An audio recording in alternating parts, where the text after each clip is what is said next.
Laurent Bazin vous informe sur Europe 1. 1,153 milliard d'euros, ça valait bien un fait du jour. C'est la somme faramineuse que vont dépenser les Qataris de beIN Sport et les Espagnols et les Chinois de Mediapro pour s'offrir les droits du foot français. C'est un record absolu en France, bien évidemment, mais ça nous ramène sur le podium européen aussi, alors que les Français étaient très loin de ce podium européen aux côtés des Espagnols, des Anglais ou des Allemands. À ce prix-là, Canal+ est hors jeu et son avenir, dit-on, est sérieusement menacé. On a tout ça sur la table.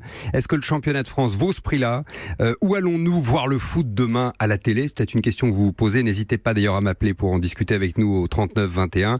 On va en discuter en studio avec Étienne Moati. Bonsoir. Bonsoir. De l'équipe spécialiste des droits télé, Cyril Lacarrière. Bonsoir à vous, Cyril. Bonsoir. Spécialiste média à l'opinion. Et avec vous, Didier Quillot. Bonsoir. Bonsoir. Directeur général de la Ligue de foot professionnelle. Les droits, c'est vous qui les attribuez. L'argent, c'est vous qui l'encaissez. Les clubs de foot, bien évidemment. Première question, est-ce que le championnat de France vaut ce prix-là ? 1,153 milliard d'euros. Écoutez, quand on fait un appel d'offres, en général, le résultat d'appel d'offres, c'est la rencontre entre la valeur d'un produit et puis ce que les acheteurs sont prêts à mettre. Et donc pour ça, il faut deux choses, que le produit soit de qualité et puis que l'environnement compétitif, qu'il y ait de la concurrence. Voilà. Donc pour répondre à votre question de manière plus claire, oui, je considère que la Ligue 1, son attractivité a augmenté depuis 2-3 ans. L'effet PSG, l'effet Neymar, c'est ça ? L'effet PSG, l'effet Neymar, mais pas seulement. Il y a davantage de stars. Les affluences sont en hausse de près de 10%. Les audiences télé sont en hausse de 25%. Le nombre de buts est un record historique. On est la deuxième nation européenne en termes de nombre de buts par match. Donc il y a objectivement une augmentation de la qualité du produit championnat de Ligue 1. Alors il y a un nouvel entrant, il y a un ancien, c'est beIN Sport qui était déjà là. Il y a un sortant, c'est Canal+, on va en parler. Il y a un entrant, c'est Mediapro, c'est pas une chaîne de télé en France, c'est un courtier en droit, c'est un revendeur de droits. Ils ont effectivement une chaîne de télé en Espagne, mais pas en France. C'est détenu par des Espagnols et par des Chinois. Est-ce que vous ne venez pas de donner les clés du foot français à de parfaits inconnus ? C'est le soupçon que laissait planer ce matin Maxime Saada, le patron de Canal sur Europe 1. Non, mais je pense que Maxime Saada, il était déçu ce matin. Donc s'il est déçu, il faut qu'il s'en prenne qu'à lui-même. Pourquoi il a mal joué ? Quand vous jouez, quand vous faites une offre sur 7 lots et que sur 7 lots vous perdez, il faut quand même vous demander ce qui s'est passé. Donc voilà, ça c'est le premier point. Deuxième point, Maxime Saada avait déclaré il y a quelques semaines que la Ligue 1 ne valait pas plus cher que ce qui était aujourd'hui et qu'il existe un modèle alternatif à Canal+, dont acte. Je ne vais pas commenter la stratégie de Canal+. Vous venez de le faire quand même d'une certaine manière, hein, Didier Quillot. Le patron de Canal dit par ailleurs, je voudrais vous faire répondre à ça aussi. Non mais je vais revenir sur Mediapro parce que je vous ai parlé, ce sont évidemment pas des parfaits inconnus. Mediapro, c'est un groupe de 6000 personnes, c'est un opérateur de télévision en Espagne, c'est l'opérateur de la Liga en Espagne. Donc j'encourage les auditeurs de Europe 1 à regarder comment la Liga est retransmise en Espagne, quelle est la qualité éditoriale des retransmissions. Donc vous n'avez pas de doute, Didier Quillot, sur le fait que Mediapro paiera, parce que là aussi Maxime Saada avait l'air d'en douter, que Mediapro soit capable d'honorer les sommes sur lesquelles ils sont engagés vis-à-vis du foot français. Je n'ai pas de doute sur le fait que l'appel d'offres tel qu'il a été rédigé ne permet pas de se dérober, entre guillemets, à la première échéance de paiement qui est à l'été 2020. Est-ce que vous craignez un recours de Canal+, une annulation de cette décision ? J'ai pas le sentiment qu'ils sont sur une logique contentieuse. Ceci étant, nous sommes très sereins. Cet appel d'offres, il a été fait dans un encadrement juridique particulièrement contraignant. Donc nous sommes très sereins. Et par ailleurs, faire un recours contre un appel d'offres dans lequel vous avez vous-même participé 7 fois, c'est-à-dire en répondant aux 7 enchères, ça me paraît compliqué. Dernière question, qu'est-ce que vous allez faire de ce pactole, Didier Quillot ? À quoi va servir cet argent ? Cet argent, c'est les clubs. Donc cet argent, il va bénéficier aux clubs. Ça va leur permettre d'investir dans les infrastructures, dans les centres de formation. De garder nos jeunes, par exemple ? Évidemment, de pouvoir proposer des contrats à nos jeunes, de pouvoir faire venir des stars. Cet argent, il va être investi par les clubs pour continuer à améliorer la qualité du championnat. En fait, si vous voulez, on a recréé depuis 2 ans un cercle vertueux donc sur notre championnat de Ligue 1 et cet argent est pour moi un catalyseur ou un accélérateur de ce cercle vertueux. Merci Didier Quillot. Merci. Directeur général donc de la Ligue de football professionnel. Étienne Moati, vous parliez de Big Bang ce matin à la une de l'équipe. Est-ce que, je repose la question, est-ce que cette somme est raisonnable? Est-ce que vous attendiez une somme pareille? Didier Quilleux l'a dit, les sommes qui sont payées par ceux qui achètent des droits sportifs, c'est en fonction surtout de la concurrence sur un marché de la télévision payante. Voilà, évidemment que le championnat de France s'est un tout petit peu refait la cerise, qu'on a de meilleures audiences, qu'on a un peu plus de monde dans les stades, qu'on a quand même quelques vedettes. Il y a Neymar qui est arrivé en Ligue 1, c'est quand même pas rien. Mais évidemment, ce qui fait la différence, c'est l'arrivée de cet acteur, Mediapro, un parfait inconnu en France, mais quelqu'un qui existe sur le marché à l'international, mais qui n'était pas attendu sur cet appel d'offres, parce que la grande surprise, c'est finalement donc, que SFR ne vienne pas, puisque eux ont commencé à investir de manière massive donc, pour monter des chaînes en France, et que ce soit donc quelqu'un qui arrive par la fenêtre, et en l'occurrence Mediapro qui coupe l'herbe sous le pied de Canal. Ça met le championnat de France au niveau des autres grands championnats européens? Oui, espagnol, italien, allemand. Oui, on arrive anglais. À peu près donc au niveau. Non, les Anglais sont quand même largement encore au-dessus de nous. On arrive à peu près au niveau des Italiens, des Allemands et des Espagnols. Mais ce qu'il faut savoir, c'est ce que payent les chaînes françaises pour la Ligue 1 en France. En revanche, ce que payent les chaînes à l'international, c'est les autres pays, ceux qui veulent voir la Ligue 1. Finalement, ça les intéresse pas tant que ça. Et que là, on a un écart qui est monumental avec ce que peuvent vendre les Anglais un peu partout dans le monde, les Espagnols, les Italiens et même les Allemands. C'est solide, Mediapro? Financièrement, oui. Je pense qu'il n'y a pas de doute particulier sur la capacité de Mediapro donc de financer donc les sommes qu'ils ont proposées à la Ligue. En revanche, il y a beaucoup d'inconnus sur l'offre qu'a fait Mediapro, parce qu'aujourd'hui, vous l'avez dit, Mediapro n'a pas de chaîne. Ils sont engagés à faire une chaîne de télévision. Oui, ça coûte rien de le dire, mais Bein avait fait la même promesse à l'époque. Oui, mais parce que Bein a fait une chaîne. Oui, Bein a fait une chaîne, mais à l'époque, quand Bein a répondu, si vous achetiez les droits de la Ligue 1, c'était pour les utiliser vous-même. Aujourd'hui, la consultation qui a été lancée par la Ligue, il y a une possibilité de sous-licence, c'est-à-dire que vous avez le droit de revendre les matchs que vous avez achetés.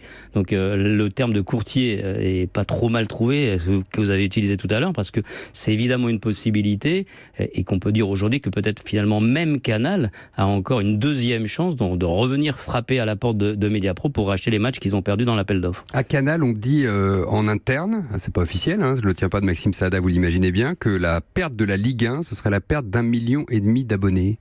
C'est vrai ça ? C'est toujours compliqué à estimer, surtout 2 ans avant comme ça, mais on sait que le football, le championnat de France de football est un des facteurs principaux pour l'abonnement pour les clients de Canal+. Donc de désabonnement si on l'a plus. Effectivement, de désabonnement. Déjà plus sous votre contrôle la Ligue des Champions et la Ligue Europa. Oui, donc vous pouvez même y ajouter, ils n'ont plus non plus ce qu'ils avaient à l'époque, tous les championnats étrangers, c'est-à-dire espagnol, anglais, italien et allemand. Ils n'ont plus non plus donc les matchs de qualification des grandes équipes nationales, puisque aujourd'hui c'est la chaîne L'Équipe qui les a.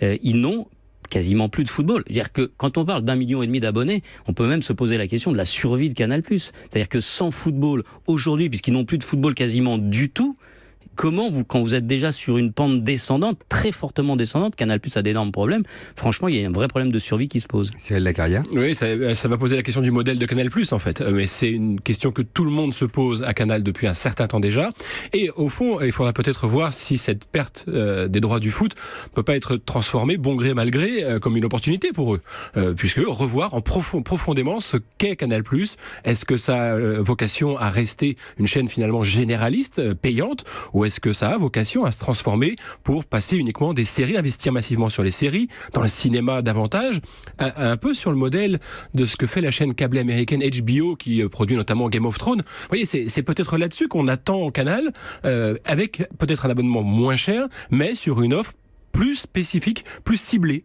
Marquons une pause là-dessus. Où allez-vous regarder du foot à la télé dans 2 ans ? On répond à cette question après la pause. Et au 39-21, vous venez me dire par exemple si vous pensez que ce serait un motif de désabonnement de Canal+ pour vous. À tout de suite.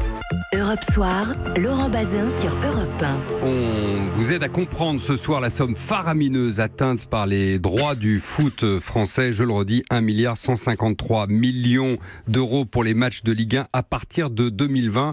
Et ce sera à ce prix-là, a priori, sans Canal+, sauf si le nouvel entrant espagnol et chinois décide de revendre une partie de ses droits à Canal, ce que vous expliquez tous les deux tout à l'heure. Étienne Moati, qui reste donc toujours avec nous, de l'équipe, et Cyril Lacarrière, de l'Opinion. Où est-ce que dans 2 ans, j'irai voir le foot ? Plus du tout sur la TNT. Il n'y aura plus de foot français sur la TNT. Pour l'instant, on n'a pas la moindre idée. Ce dont on est sûr, c'est que beIN Sport, donc, qui est distribué à peu près partout et donc est extrêmement facile donc à capter, sera toujours là puisque eux restent en course contrairement à Canal+. En ce qui concerne les droits qui ont été achetés par Mediapro, ils expliquent en effet dans la consultation et dans le dossier qu'ils ont remis à la Ligue qu'ils vont monter une chaîne.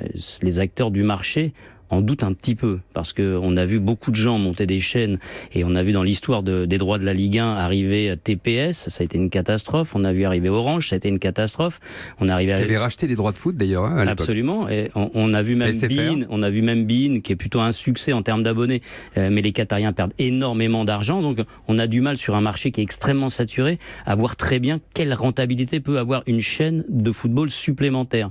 Après, ce sont des gens qui font aussi beaucoup de business, les gens de Mediapro, et qu'aujourd'hui, ils sont maîtres du jeu sur les droits de la Ligue 1 et ils vont sûrement réussir à revendre des matchs. Assez frappé de voir qu'aucune chaîne historique ne diffusera plus de football en France. C'est la première fois. Il faudra voir quand même effectivement si, par exemple, des matchs ne peuvent pas être achetés au coup par coup, par exemple par TF1, par M6. Ce matin à la veille, qui présentait sa nouvelle chaîne SFR Sport, disait qu'il discutait avec ces chaînes-là pour pouvoir proposer quelques matchs gratuitement aux Français sur la télévision française. Mais c'est vrai que de toute façon, ces chaînes-là n'ont plus les moyens aujourd'hui. Parce qu'aujourd'hui, on parle de Mediapro, mais au prochain appel d'offres, ça sera peut-être les GAFA, ça sera peut-être les GAFA, c'est Google, Amazon, Facebook, etc. Alors les annonces assez souvent, ils sont jamais là. Oui, pas ce coup-ci, mais ils sont quand même déjà bien là aux États-Unis ou à l'étranger. Donc ils ont acheté des droits de grandes compétitions aux États-Unis, de football américain, par exemple. Donc oui, ça existe déjà. Et sur je crois que c'est au Mexique, mais je ne veux pas dire de bêtises, pour un d'entre eux. Donc ça arrive. Et puis ça pourrait très bien être également des géants du numérique venus d'Asie, qui sont là aussi, qui ont des moyens considérables.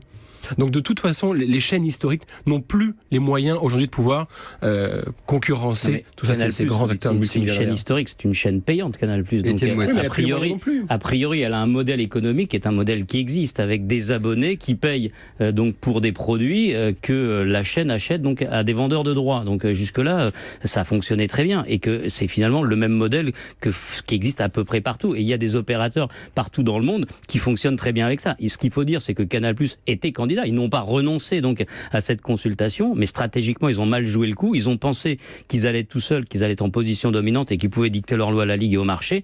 Il est arrivé un acteur dans leur dos qui n'avait pas vu venir. Je vais vous donner la parole, Cyril Lacaria, mais je voudrais la donner d'abord à Stéphane, qui nous appelle de l'Aisne, je crois. Bonsoir Stéphane. Bonsoir. Client Canal depuis 20 ans pour le foot d'ailleurs. Ah oui, je me suis abonné chez Canal parce qu'au départ, c'était quasiment que pour le foot. Et donc ? Et ben aujourd'hui, moi, c'est une mauvaise nouvelle, mais enfin c'est une mauvaise nouvelle sans l'aide parce qu'on s'attendait depuis quelques années. Canal a perdu les droits de différents championnats européens. Donc aujourd'hui, alors me désabonner de Canal, certainement pas, mais par contre, je vais leur demander de revoir leur tarification, ça c'est sûr. Ouais. Ils vont faire une tarification, mais je regarde votre âge, vous avez le mien, donc ça vous concerne pas. Pour les moins de 26 ans à 10 €. Je crois que pour nous autres, les plus anciens, on va dire, on va rester à nos 35-40 €. Oui, alors... Si ça reste comme ça, vous partez ou vous êtes prêt à prendre un deuxième abonnement, soit à beIN, soit une éventuelle chaîne Mediapro si elle arrive effectivement un jour ? Ah mais déjà j'ai pris beIN parce que pour être conforme à mes objectifs, enfin mon envie c'est le foot, donc parce que j'ai pris beIN, parce qu'à un moment donné je n'avais plus le championnat allemand, je n'avais plus le championnat anglais chez Canal. Donc aujourd'hui, commercialement parlant, j'estime que aujourd'hui Canal doit faire un effort sur ses tarifs parce qu'il n'y aura plus le foot dans 2 ans. Cyril Lacaria, c'est très intéressant ce que dit Stéphane. Je pense qu'il y a beaucoup d'abonnés de Canal qui pensent ça aujourd'hui. On peut imaginer que dans l'esprit des dirigeants de Canal+, ça fera partie aussi d'un reformatage de l'offre. Mais encore une fois, tout ça, c'est assez loin, c'est dans 2 ans. Donc Canal+ a le temps d'ici là d'imaginer ce qu'il veut être dans les 5-10 prochaines années et donc de changer aussi sa politique tarifaire. Ils l'ont fait il n'y a pas si longtemps, il y a 1 an et demi je crois, en revoyant leurs offres, en ayant des offres aussi moins chères, comme celle à 20 € sans engagement, uniquement sur Internet, mais qui vous permet de voir les produits Canal. Et on peut imaginer qu'avec la perte du foot, ça peut encore une fois provoquer un nouveau reformatage. Question subsidiaire, aujourd'hui le foot, demain Roland Garros ou le Tour de France, par des nouveaux entrants comme ça qui débouleraient et qui arracheraient tout ? Il faut dire qu'il y a certaines compétitions qui sont des événements protégés, donc que la loi réserve à des chaînes gratuites, à des chaînes en clair. Donc ce ne sera pas possible, par exemple, pour le Tour de France, qui est un monument national, donc qui doit être sur une chaîne gratuite. Roland Garros aussi, donc c'est protégé, donc on ne peut pas comme ça l'envoyer sur une chaîne payante. Mais c'est vrai que sinon, il y a évidemment une désertification des grandes chaînes gratuites, parce que évidemment, et là c'est vrai, les montants qui sont aujourd'hui à payer par les chaînes, quand vous n'avez pas les ressources d'un abonné, c'est impossible à financer avec la publicité. Merci Serge Moët. Bravo, il fallait que je la fasse. Merci Étienne, on m'a fait beaucoup d'Hervé Bazin, je vous l'ai faite. Étienne Moati d'avoir été avec nous ce soir de l'équipe. Cyril Lacarrière, celle-là je l'ai bien descendue, spécialiste média à l'opinion. À suivre Le Monde dans votre radio avec Sophie Larmoyer. Europe.